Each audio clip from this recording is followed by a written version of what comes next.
Bonjour à tous, bienvenue dans l'émission 6 minutes chrono, le rendez-vous quotidien de la rédaction de Lyon Capitale. Aujourd'hui, on va parler de culture. Nous allons découvrir la dernière exposition du Musée des Beaux-Arts au Palais Saint-Pierre à Lyon 1, à côté des terreaux.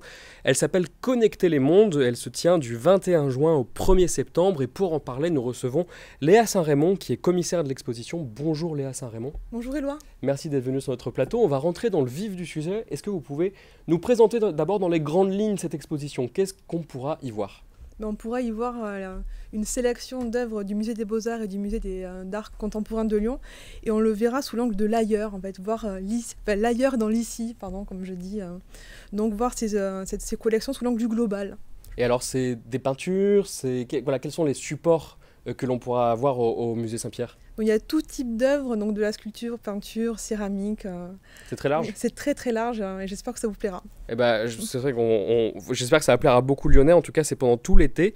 Est-ce que vous pouvez nous donner un petit peu le fil rouge, voilà, qui vous a permis d'assurer une cohérence aussi dans l'exposition, nous expliquer un peu les coulisses, comment ça a été pensé?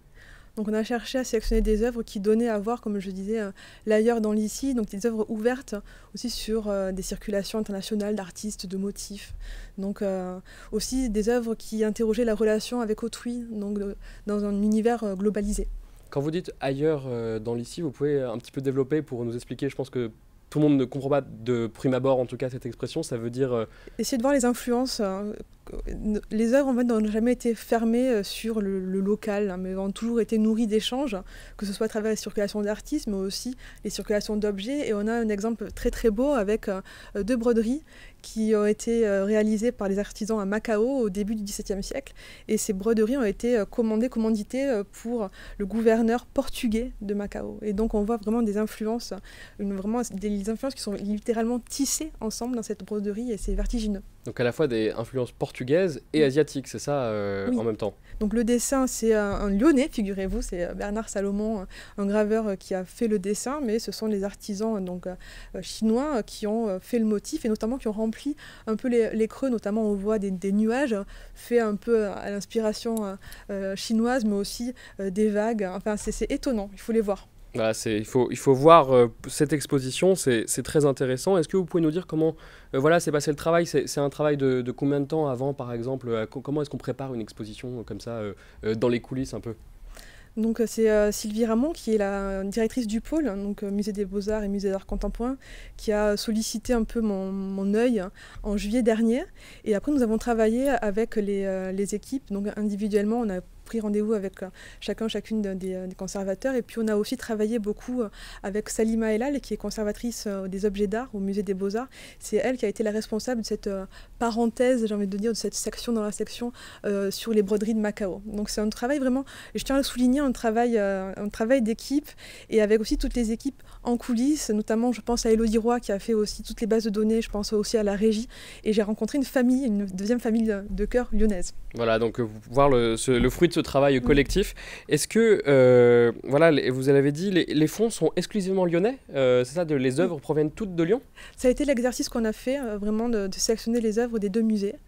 Et la section sur les broderies de Macao a été enrichie de prêts extérieurs, notamment un prêt exceptionnel du Metropolitan Museum, mais aussi d'autres objets de New York, qui mettent en contexte justement ces broderies. Mais l'essentiel, c'est vraiment les deux musées. Oui. Et alors, ouais, donc voilà, donc quand même, on peut le dire, on est à Lyon Capitale.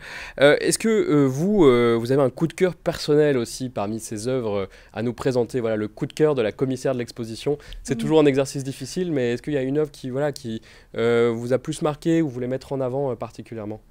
C'est une œuvre qui est justement sur l'affiche et c'est un masque de femme égyptienne et vous allez voir, elle a une coiffure, une perruque qui est de la mode à la mode romaine, mais c'est une femme égyptienne et son regard est tellement perçant, il faut la voir en vrai et il continue à me hanter jour et nuit, ce regard, très beau. Voilà, donc à voir. Est-ce que aussi les familles, est-ce que ça a été pensé pour les plus jeunes ou est-ce qu'il faut un degré minimal d'initiation ou d'habitude dans les musées?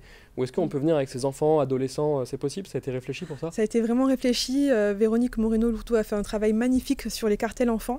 Et notamment dans la sélection, j'avais sélectionné 4 œuvres, et vous le verrez, de Yann Bruegel, où on voit les quatre éléments, et on voit justement, on peut inviter les enfants ou les adolescents à chercher des produits exotiques dans ces œuvres, notamment un dindon, un toucan, et d'autres animaux ou espèces animales végétales, et c'est assez ludique. C'est comme un Où est Charlie, mais ancien. D'accord, donc voilà, donc tous les âges peuvent s'y retrouver. Moi, j'ai ensuite une dernière question sur peut-être plus le fond. Voilà, vous avez travaillé sur les échanges de culture, parfois les appropriations, les assimilations. Pourquoi c'est important de mettre en avant voilà, ces dialogues, ces liens, ces ponts entre les cultures qui sont quand même très éloignées? On parlait du Portugal et de l'Asie, c'est quand même assez incroyable. Pourquoi pour vous c'est important de faire ça? C'est important de faire un travail d'historien pour aussi remettre en contexte ces échanges avec une plus ou moins grande violence, une plus ou moins grande asymétrie. C'est important aujourd'hui dans les débats actuels. Et surtout, la mondialisation n'entraîne pas d'uniformisation.